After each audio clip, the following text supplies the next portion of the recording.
മോചേട്ടാ, മറ്റൊരു കാര്യം കൂടി നമുക്ക് പറയാനുള്ളത്, ചോദിക്കാനുള്ളത് എന്താണെന്ന് വെച്ച് കഴിഞ്ഞാൽ, ഇപ്പോൾ പറഞ്ഞു നമ്മൾ ഈ ഒരു ചർച്ച തുടങ്ങിയപ്പോൾ തൊട്ട് നമ്മളൊരു കാര്യം പറയുന്നുണ്ടായിരുന്നു, പുരാണത്തെ ഇന്ന് ഈ ശാസ്ത്രമായിട്ട് കണക്ട് ആവുന്ന കുറേ ഏരിയാസ് ഉണ്ട് ഇന്നിപ്പോൾ. അപ്പോൾ അതിലേക്ക് വീണ്ടും ഞാൻ എത്തിക്കുകയാണ്. നമുക്ക് കുറേ യുഗങ്ങളെ പറ്റി സംസാരിക്കുന്നുണ്ട്. ഇപ്പോൾ റീസെൻ്റായിട്ട് രജത്തി ആവർത്തിച്ച് പറയുന്നുണ്ട് ഈ മുരുകയുഗത്തെ പറ്റിയൊക്കെ. എന്താണ് അതിനെപ്പറ്റി സംസാരിക്കാനുള്ളത്? നോക്കൂ, നമ്മുടെ പുരാണങ്ങൾ വളരെ കൃത്യമായിട്ട് പറയുന്നുണ്ട്. അതായത് ഓരോ യുഗാവസാനത്തിലും അടുത്ത യുഗം ആരംഭിക്കുന്നു. 4 യുഗങ്ങളാണ് നമുക്ക് വേണ്ടി തന്നിരിക്കുന്നത്. ആ 4 യുഗങ്ങളിൽ അവസാനത്തിന് ശേഷം ഒരു പ്രളയം, വീണ്ടും ഇതൊക്കെ ആവർത്തിക്കുന്നു. അപ്പൊ അതിനകത്ത് ഈ ശരിക്കും പറഞ്ഞ യുഗങ്ങൾ എന്ന് പറഞ്ഞാൽ നമ്മൾ കാൽക്കുലേറ്റ് ചെയ്യുന്നത് നമ്മുടെ തന്നിരിക്കുന്ന വർഷങ്ങളനുസരിച്ച് ഇത്ര വർഷം ആയിട്ടില്ലല്ലോ, അത്ര വർഷം ആയിട്ടില്ലോ, ഇങ്ങനെയുള്ള രീതിയിലാണ് നമ്മൾ കാൽക്കുലേറ്റ് ചെയ്യുന്നത്. അപ്പൊ നമ്മുടെ കാലഗണന, ഞാൻ നേരത്തെ ഒരു സാദൃശ്യം പറഞ്ഞിരുന്നു. അതായത് ഒരു ഭൂമിയിലെ 7 വർഷമാണ് മറ്റൊരു ഗ്രഹത്തിലെ ഒരു വറിക്കൂൺ എന്ന രീതിയിലുള്ള ഒരു കൺസെപ്റ്റ്. ആ കൺസെപ്റ്റ് നമ്മുടെ മുമ്പിൽ ഇപ്പൊ സയന്റിഫിക്കലി ഉണ്ട്. അപ്പൊ നമ്മൾ ഈ യുഗങ്ങളെ പറ്റി 17,000 ചില്ലാനം വർഷമാണ് കലിയുഗം എന്ന് പറയുമ്പോൾ, അപ്പോ ദ്വാപര യുഗത്തില് ശ്രീകൃഷ്ണൻ മരിച്ചതിന് ശേഷം കലിയുഗം ആരംഭിക്കുകയാണ്. അപ്പൊ അവിടുന്ന് ഇത്ര കൊല്ലമായിട്ടില്ല, 5000 കൊല്ലമായിട്ടില്ല, അപ്പൊ ഇനിയിപ്പോ ഇത്രയും കൊല്ലം ബാക്കിയുള്ളൂ എന്നുള്ള രീതിയിൽ കൺസെപ്റ്റ് ചെയ്യുന്ന, അതിനപ്പുറത്താണ് അതിന്റെ കാലഗണനയുടെ രീതി വരുന്നത്. അപ്പൊ അതിൽ തന്നെ കൃത്യമായിട്ട് പറയുന്ന ഒരു സംഭവം എന്ന് പറയുന്നാൽ, പലപ്പോഴും ഇത് റിപ്പീറ്റേറ്റീവ് ആണ്. ഒന്ന് കഴിഞ്ഞ് വീണ്ടും അത് തിരിച്ചു വരുന്നുണ്ട്. ആ തിരിച്ചു വരുന്നപ്പോ കാലബസന്തിയുടെ കഥ നമ്മൾ കേട്ടിട്ടുണ്ട്. അതില് ഒരുപാട് തവണ രാമായണം അദ്ദേഹം കണ്ടതായിട്ട് പറയുന്നുണ്ട്. കാരണം മരിക്കാൻ വിധിയില്ലാതെ പ്രപഞ്ചത്തിന്റെ അന്ത്യം വരുന്ന സമയത്ത് പോലും ജീവനോടെ ഇരിക്കാൻ വിധിക്കപ്പെട്ടിട്ടുള്ള ഒരു ജീവിയാണ്. അതൊരു ശാപമാണത്. കാക്കയുടെ തലയുള്ള ഒരു കാലബസന്തി, ആ കാലബസന്തി ഇത് കണ്ടുകൊണ്ടേയിരിക്കും, അവർക്ക് മരിക്കാൻ സാധിക്കില്ല. അതൊരു ശാപം പോലെയാണ്. അപ്പൊ യുഗാന്തത്തിലും പ്രളയത്തിന് ശേഷവും പുതിയ ലോകം പ്രപഞ്ചം വരുമ്പോഴും ഇത് കാണാൻ പറ്റില്ല. ഇപ്പൊ ശ്രീകൃഷ്ണന്റെ കഥകളിൽ തന്നെ പലയിടത്തും പല ബ്രഹ്മാവ് എന്നുള്ള രീതിയിലെ സംഭവങ്ങൾ നമ്മൾ കേട്ടിട്ടുണ്ട്. അതായത് ഒരു ബ്രഹ്മാവിന്റെ അഹങ്കാരം തീർക്കാൻ ഈ പ്രപഞ്ചത്തിലുള്ള മുഴുവൻ ബ്രഹ്മാക്കന്മാരെയും വിളിച്ചു വരുത്തിയ ശ്രീകൃഷ്ണൻ വിളിച്ചു വരുത്തിയ ഒരു കഥ പറയുന്നത്. അത് അപ്പൊ ഒരു ലോകം എന്ന് പറയുന്നതിനകത്ത് തന്നെ പല ലോകങ്ങളുണ്ട്. അതിൽ തന്നെ പല വിധത്തിലുള്ള ശക്തികൾ നിലനിൽക്കുന്നുണ്ട്. ഇപ്പൊ നമ്മളിതിനെ ഡിഫൈൻ ചെയ്യുന്നത് വർഷങ്ങൾ മാറുന്നുണ്ടല്ലോ, കലണ്ടർ മാറിയത് കൊണ്ട് വർഷം മാറി എന്ന് പറയുന്ന രീതിയിലല്ല. ഇത് ഇപ്പൊ രചിച്ചൊക്കെ പറയുന്ന മുരുകയുഗം എന്ന് പറയുന്നത്, ഒരു കാലത്ത് ഇത്തരത്തിലുള്ള ഒരു കുമാരികണ്ഠം ഇവിടെ ഉണ്ടായിരുന്നു.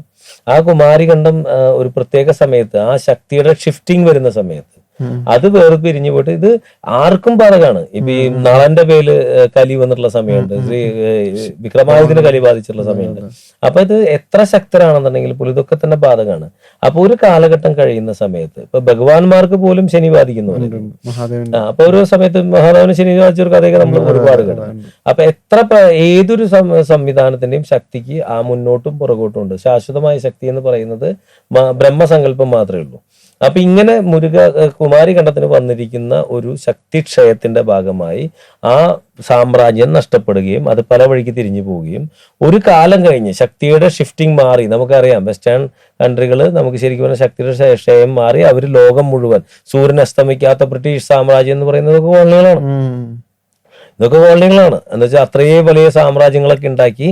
അതൊക്കെ കഴിഞ്ഞ് എല്ലാം അവസാനിക്കുന്ന സമയത്ത് ഇപ്പൊ ശക്തി തിരിച്ചു വരികയാണ്. ഈ ശക്തി തിരിച്ചു വരുന്നത് ഇവിടെ മുരുകയുഗമാണെന്നത്. ഇപ്പൊ ഞാൻ ഈ അടുത്ത് റീസെന്റ് ഒരു ആള് പറഞ്ഞ വളരെ രസകരമായ ഒരു ആർട്ടിക്കിൾ കേട്ടു. അതായത് ഏലിയൻസ് ആണ് ശിവനായിട്ട് വന്നത്. ഏലിയനും ശിവനും ഞാൻ അതിനെ അങ്ങനെ എടുക്കുന്നില്ല. ശിവൻ വന്നു, ശിവന്റെ കൂടെ സതീദേവി ഉണ്ടായിരുന്നു. അങ്ങനെ അത് കഴിഞ്ഞിട്ട് പിന്നെ സതീദേവിയോടെ മരണപ്പെടുന്നു. ശിവൻ ഏലിയനായിട്ടുള്ള ശിവൻ മരണപ്പെടുന്നു. പിന്നെ ശിവന് ഭൂമിയിലുള്ള ജീവികളുമായി ബന്ധപ്പെട്ടുണ്ടാവുന്ന മകനാണ് മുരുകൻ. അപ്പൊ ആ മുരുകനാണ് ഈ ഭാഷയെ, അത് ഏറ്റവും പ്രധാനപ്പെട്ട ഒരു നിരീക്ഷണമാണ്. ഞാൻ പലപ്പോഴും കേട്ടിട്ടുണ്ട്, ഭക്തിയേക്കാൾ ഉപരി ഭാഷ, പ്രാചീന ഏറ്റവും ആദ്യത്തെ ഭാഷ എന്ന് പറയുന്നത് തമിഴാണ് പറയുന്നത്. അപ്പൊ ഈ ഭാഷയുടെ ക്രിയേഷനിൽ കൂടി ഈ 2 തരത്തിലുള്ള 2 മേഖലയിലുള്ള ആൾക്കാരെ തമ്മിൽ പരസ്പരം ബന്ധപ്പെടുത്തിയത് മുരുകനാണെന്നാണ് പറയുന്നത്.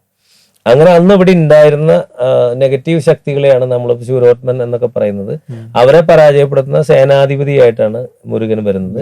അദ്ദേഹത്തിന്റെ സാമ്രാജ്യം വന്നു. ഇപ്പൊ രജിത്തിയുടെ പുസ്തകത്തിൽ തന്നെ പറയുന്നത്, നമ്മൾ അറുപട എന്ന് പറഞ്ഞിട്ട് യാത്ര, ഞങ്ങൾ തീർത്ഥയാത്രയുടെ നേതൃത്വത്തിൽ തൃശ്ശൂരിൽ നിന്ന് റെഗുലർ ആയിട്ട് എല്ലാ 2 മാസം ഓപ്പറേറ്റ് ചെയ്യുന്ന ഒരു യാത്രയാണ് ആറുപടൈ വീടുകൾ എന്ന് പറയുന്നത്. ഈ ആറുപടൈ വീടുകളുടെ ഒറിജിനൽ ഉണ്ടായിരുന്നത് ഈ കുമാരികണ്ഠത്തിലായിരുന്നു. അവിടെ നിന്ന് കുമാരികണ്ഠം നഷ്ടപ്പെടുന്ന സമയത്ത് എടുത്ത എനർജികൾ ഉപയോഗിച്ചുകൊണ്ടാണ് ഈ ആറുപടൈ വീടുകളിലൂടെ ക്രിയേറ്റ് ചെയ്തിരിക്കുന്നത്. അതായത് പൂർണ്ണമായിട്ടും ആ ഒരു സാന്നിധ്യം നഷ്ടപ്പെടാതിരിക്കാൻ വേണ്ടി ചെയ്തിരിക്കുന്നതാണ്. അറുപടൈ വീടുകൾ വളരെ വളരെ എന്താ പറയാ പവിത്രമായ ഒരു യാത്രയാണ് നമ്മൾ കണക്കാക്കുന്നത്. ഇത് കഴിഞ്ഞ് നമുക്കൊരു ഗ്രഹദോഷം ഉണ്ടെങ്കിൽ അത് അവസാനിപ്പിക്കാന്നാണ് പറയുന്നത്. ഈ 6 പടയ വീടുകൾ കണ്ടു കഴിഞ്ഞാൽ, പടയ വീട് എന്ന് പറഞ്ഞാൽ യുദ്ധ സ്ഥലങ്ങൾ തന്നെയാണ്, ഒരു തർക്കമില്ല. അപ്പൊ ഓരോന്നിനും ഒരു കഥയുണ്ട്, ഓരോന്നിനും മുരുകന്റെ ജീവിതവുമായിട്ട് വളരെ ബന്ധമുള്ള സ്ഥലങ്ങളാണ്. ഈ 6 പടയ വീടുകൾ യാത്ര കഴിഞ്ഞ് വന്ന് അപ്പൊ നമ്മൾ വരുമ്പോൾ പറയുന്നത് ഈ 6 പടയ വീടുകൾ ഒറിജിനലായിട്ട് നിലനിന്നിരുന്നത് കുമാരിഖണ്ഡത്തിലായിരുന്നു. അപ്പൊ അത് പൊട്ടിപ്പൊളിഞ്ഞ് പോയി മാറിപ്പോയപ്പോ ഒരു കാലഘട്ടത്തിൽ സമുദ്രം എടുത്തു പോയി, പൊട്ടിപ്പൊളിയല്ല സമുദ്രം എടുത്തു പോയി കഴിഞ്ഞിട്ട് ഇനി ശക്തി തിരിച്ചു വരുന്ന സമയമാണ്. യൂറോപ്പിലേക്ക് സഞ്ചരിച്ച ശക്തി ഇന്ന് ഇന്ത്യയിലേക്ക് തിരിച്ചു വരികയാണ്. അപ്പൊ ഞാൻ നോക്കൂ, രജിത്ജി ആദ്യമായിട്ട് ഇന്ത്യ സർവശക്തിയായിട്ടൊക്കെ മാറും എന്നൊക്കെ പറയുന്ന സമയത്ത്, ഇന്ത്യയുടെ ഒരു യുദ്ധം ഉണ്ടാവും എന്നൊക്കെ പറയുന്ന സമയത്ത് ഞാനൊക്കെ വളരെ ശ്രദ്ധാപൂർവ്വം ഇന്റർനാഷണലും നാഷണൽ പൊളിറ്റിക്സും ശ്രദ്ധിക്കുന്ന ഒരാളാണ്. എനിക്ക് പലപ്പോഴും തോന്നുന്നത് എന്തടിസ്ഥാനത്തിൽ ഇങ്ങനെ പറയുന്നത്, അങ്ങനെ ഒരു സാഹചര്യം ഇവിടെ നിലവിലല്ലോ. പക്ഷെ നമ്മൾ അറിയാതെ ആ പറയുന്ന സമയമാകുമ്പോഴേക്കും, ഇപ്പൊ അദ്ദേഹം പറഞ്ഞിരിക്കുന്ന മെയ് അവസാനം ആകുമ്പോഴേക്കും ലോകത്തെ ഡീപ് സ്റ്റേറ്റ് എന്ന് പറയുന്ന പൊസിഷനിലേക്ക് ഇന്ത്യ മാറുന്നു. ഇപ്പൊ ഈ യുദ്ധം നടക്കുന്ന സാഹചര്യത്തിൽ നമ്മളത് കണ്ടു, പകുതിയോളം കണ്ടു നമ്മൾ. കാരണം എല്ലാ രാജ്യങ്ങളുമായിട്ടും ഒരേപോലെ ബന്ധപ്പെടാൻ ശേഷിയുള്ള പല രാജ്യത്തിന്റെ തലവന്മാർ പറയുന്നത് കേട്ടു, ഇന്ത്യ മോദി ഇറങ്ങിയാണെങ്കിൽ ഈ യുദ്ധം അവസാനിപ്പിക്കാൻ പറ്റും. അപ്പൊ അത് ഇറങ്ങില്ല അദ്ദേഹത്തിന്റെ വീക്ഷണം അതിനേക്കാളും വലുതായിരിക്കാം, ശരിയായ സമയം കാത്തിരിക്കും. പക്ഷെ ഇന്ത്യയാണ് സൊല്യൂഷൻ എന്നുള്ള, ഭാരതമാണ് സൊല്യൂഷൻ എന്നുള്ള ഒരു വാർത്ത നമ്മൾ പലരിൽ നിന്നും, പല ഭരണാധികാരികളിൽ നിന്നും, ഞാൻ പറയുന്നത് സാധാരണ ഒരു വ്ളോഗർമാർ പറയുന്നതല്ല, അത് രാജ്യത്തെ ഭരണാധികാരികൾ പറയുന്ന ഒരു സാധനം നമ്മൾ കണ്ടു. അപ്പൊ ഇപ്പോഴത്തെ ലോക ക്രമത്തിൽ നോക്കുക, ഏറ്റവും ശക്തരായി നിൽക്കുന്ന അമേരിക്കയ്ക്ക് പോലും നിലനിൽപ്പില്ലാത്ത അവസ്ഥയിലാണ് നിൽക്കുന്നത്. അപ്പൊ ഈ പറയുന്ന മെയ് മാസത്തിനോടുകൂടി നമ്മൾ ഇന്ത്യൻ ഡീപ് സ്റ്റേറ്റ് ആവുമെന്ന് പറഞ്ഞു. ഇപ്പൊ ദുരന്തം വന്നപ്പോഴാണ് ഇന്ത്യയുടെ മറ്റൊരു ദുരന്തം 2 ഒക്കെ കണ്ടപ്പോഴാണ് നമ്മൾ ഇത്രയേറെ കാര്യങ്ങൾ ഇവിടെ ചെയ്യുന്നുണ്ടെന്ന് മനസ്സിലാവും. അപ്പൊ ഇത് ഇന്ത്യയിലേക്ക് ശക്തി തിരിച്ചു വരുന്ന പറഞ്ഞാൽ മുരുക യുഗത്തിന്റെ ശക്തി തിരിച്ചു. നമ്മള് ഈ കൃതയുഗമിത്ര, ത്രേതായുഗമിത്ര എന്നുള്ള രീതിയിൽ കാൽക്കുലേറ്റ് ചെയ്താൽ സത്യയുഗമിത്ര, ത്രേതായുഗം ഇത്ര എന്ന് പറഞ്ഞ ദ്വാപരയുഗം ഇത്ര വർഷം എന്നുള്ള രീതിയിലല്ല, അത് എനർജിയുടെ കണക്കുകളായിരിക്കും. അല്ലെങ്കിൽ അതിനു വേണ്ടിയിട്ട് നമ്മൾ എടുക്കുന്ന കാലഗണനയുടെ യന്ത്രങ്ങൾ തെറ്റായിരിക്കും. അപ്പൊ ഈ ഒരു കാര്യം തീർച്ചയായിട്ടുള്ള ഒരു കാര്യമാണ്, ചാക്രികമായിട്ടാണ് ഇവിടെ പ്രപഞ്ചത്തിൽ പലതും സംഭവിക്കുന്നത്. ഒരിക്കൽ സംഭവിച്ച് പിന്നീട് ആവർത്തിക്കുന്നുണ്ട്. ഞാൻ പറഞ്ഞ പല രാമായണങ്ങൾ കണ്ടു എന്ന് പറഞ്ഞ പോലുള്ള അനുഭവം കൊണ്ടാണ്. അപ്പൊ രാമായണങ്ങൾ ഒരു കണക്കനുസരിച്ച് 14,000 വർഷം മുമ്പാണ് ഒരു രാമായണം സംഭവിക്കുന്നത്. കാരണം വെച്ചാൽ ഈ രാമായണത്തിൽ രാമൻ ജനിക്കുമ്പോൾ ഇന്ന നക്ഷത്രങ്ങൾ ഇന്ന പ്രദേശത്തായിരുന്നു എന്ന് പറയുന്നുണ്ട്. ഇന്ന് നമുക്ക് അത്തരത്തിലുള്ള സോഫ്റ്റ്വെയർ ഉണ്ട്. ഇന്ന നക്ഷത്രങ്ങളുടെ പൊസിഷൻ പറഞ്ഞാൽ എത്ര കാലം മുമ്പാണ് സംഭവിച്ചതെന്ന് പറയാവുന്ന സോഫ്റ്റ്വെയറുകളുണ്ട്. ആ സോഫ്റ്റ്വെയറിൽ ഇട്ട് കൊടുക്കുമ്പോൾ 14,000 വർഷം കാണിക്കുന്നുണ്ട്, പിന്നെ കാണിക്കുന്നത് 140 മില്യൺ വർഷങ്ങൾക്ക് മുമ്പാണ്. അപ്പൊ ഇതൊക്കെ റിപ്പീറ്റ് ചെയ്ത് വന്നിരുന്നോ? ഇതൊക്കെ തന്നെ ആവർത്തി വന്നു. ഇതൊക്കെ ഇനി നമുക്ക് ആൻസർ ചെയ്യേണ്ട കാര്യങ്ങളാണ്. പക്ഷെ ഒരു കാര്യത്തിൽ തർക്കമില്ല, ഇത് ചാക്രികമാണ്, ഇത് ഒരു തവണ തീർന്ന് അവസാനിച്ച് പോകുന്നതല്ല. അപ്പൊ ഈ മുരുക യുഗത്തിൽ ഇപ്പൊ ശക്തി ഇന്ത്യയിലേക്ക് തിരിച്ചു വരാണ്. ആ തിരിച്ചു വരുന്നത് നമ്മൾ പല വിധത്തിൽ അനുഭവപ്പെടുന്നുണ്ട്. ഇതൊന്നും നമുക്ക് അറിയാൻ പറ്റാത്ത സമയത്ത് നിന്നാണ് അദ്ദേഹം പറഞ്ഞത്. അതനുസരിച്ച് ഇപ്പൊ നമ്മൾ കാണുന്നുണ്ട്, ലോകശക്തിയായിട്ട് നമ്മൾ മാറിക്കൊണ്ടിരിക്കുന്നു. അപ്പൊ അത് മുരുകയുഗത്തിന്റെ തിരിച്ചുവരവ് എന്ന് പറയുന്നത് പ്രായോഗികമായിട്ടുള്ള ഒരു കാര്യം തന്നെയാണെന്ന് മനസ്സിലാക്കേണ്ടിയിരിക്കുന്നു. നമുക്ക് ഈ ഒരു പോഡ്കാസ്റ്റ് കൺക്ലൂഡ് ചെയ്യാനായിട്ട് മുന്നേ മുരുകത്തെ പറ്റി പറഞ്ഞു, ഇനി LMRKനെ പറ്റിയിട്ടും കൂടി ഞാൻ ഒരിക്കൽ LMRKയുടെ ഒരു മീറ്റിംഗിൽ തന്നെ പങ്കെടുത്ത് പറഞ്ഞിട്ടുണ്ട്. എന്ന് വെച്ചാൽ ഞാൻ ഭാരതം മുഴുവൻ സഞ്ചരിക്കുന്ന ഒരാളാണ്. അപ്പൊ ഞാൻ കാണുന്നത് എന്താ വെച്ച് കഴിഞ്ഞാൽ, ഒരു കാലത്ത് ഉറവ പറ്റിപ്പോയതാണ് നമ്മുടെ സംസ്കാരം. നമ്മുടെ പ്രദേശത്ത് തന്നെ നോക്കാം, ക്ഷേത്രത്തിൽ പോകാത്ത ആൾക്കാർ ഇന്നിപ്പോ പലരും നമ്മളിപ്പോ ഇരിക്കുന്നവരുടെ പലരും നോക്കി കഴിഞ്ഞാൽ കയ്യുമൊരു കെട്ടുണ്ട്, കയ്യുമൊരു ഇതൊക്കെ ഇടുന്നത്, നെറ്റിയിലൊരു കുറിയുണ്ട്. അപ്പൊ ഇതൊക്കെ ഇടുന്നത് അപമാനമായിട്ട് കണ്ടിരുന്ന ഒരു കാലഘട്ടം, അതൊക്കെ മോശമാണ് എന്ന് നമ്മളെ ബോധ്യപ്പെടുത്തിയിരുന്ന ഒരു കാലഘട്ടം ഉണ്ടായിരുന്നു. അതായത് ഇതൊരു വിധത്തിലും ഇത് ഇനി വളരരുത് എന്നുള്ള രീതിയിൽ. അപ്പൊ അതുപോലെ ഒരു ധാരണയാണ് 60 വയസ്സ് കഴിഞ്ഞിട്ട്, അല്ലെങ്കിൽ മനസ്സ് വിചാരിക്കുന്നവർക്ക് ശരീരം എത്താതാവുന്ന സമയത്തെ നമ്മൾ ആധ്യാത്മികതയിലേക്ക് പോകുന്നുള്ളൂ. അപ്പൊ അവനൊരു കാര്യം മനസ്സിലാക്കിയാൽ പോലും അവനത് പ്രചരിപ്പിക്കാൻ അധികം സമയം കിട്ടരുത്. ഇതൊക്കെ ബോധപൂർവ്വം നമ്മളിലേക്ക് ഇട്ട ധാരണകളാണ്. അപ്പൊ ഈ ധാരണകളിൽ നിന്ന് മറികടന്നുകൊണ്ട് ഈ രാജ്യത്ത് നമ്മൾ നോക്കുമ്പോൾ പല വിധത്തിലുള്ള ധാരകൾ പൊട്ടിപ്പുറപ്പെടാൻ തുടങ്ങുകയാണ്. ഈ സനാതനധർമ്മത്തിന്റെ ഉറവുകളൊക്കെ പൊട്ടിപ്പുറപ്പെടുന്ന കാഴ്ച കാണുന്നുണ്ട്. ഞാൻ പ്രസംഗത്തിൽ പറഞ്ഞിട്ടുണ്ട് ഇവിടെ. അപ്പൊ അതില് ഒരു പ്രബലമായ ധാര എന്ന് വെച്ചാൽ എന്തുകൊണ്ടാണ് ഇതൊക്കെ സംഭവിക്കുന്നത്, എന്തിനാണ് ഈ ധാരകൾ പൊട്ടിപ്പുറപ്പെടുന്നത് എന്നുള്ളതിന്റെ ഉത്തരവുമായിട്ട് പുറപ്പെട്ട ഒരു ധാരയാണ് LMRK എന്ന് പറയുന്നത്. അപ്പൊ തുടക്കത്തിൽ നമുക്ക് അറിയില്ല LMRK എന്താണെന്നുള്ളത്. പുസ്തകം വായിച്ചു, പിന്നീട് LMRKയുടെ രൂപം എന്ന് പറയുന്നത് ഞാൻ കൂടുതൽ അതിനെ പറ്റി മനസ്സിലാക്കുന്നത് ഇതിന്റെ സംഘാടനത്തിന്റെ മികവാണ്. അത്രയേറെ ചെറുപ്പക്കാര് എല്ലാം അർപ്പിച്ചുകൊണ്ട് ഈ ഒരു സംഭവത്തിന് പിന്നാലെ നടക്കുകയാണ്. അപ്പൊ എനിക്ക് വിശ്വാസം വരാൻ തുടങ്ങി, കുമാരിഖണ്ഡത്തിൽ ഒരു കാലത്ത് താമസിച്ചിരുന്നവരായിരിക്കും ഇവര്, അല്ലെങ്കിൽ ഇങ്ങനെ ഒരു ആശയത്തിനെ ഏറ്റെടുത്തുകൊണ്ട് പോരേണ്ട.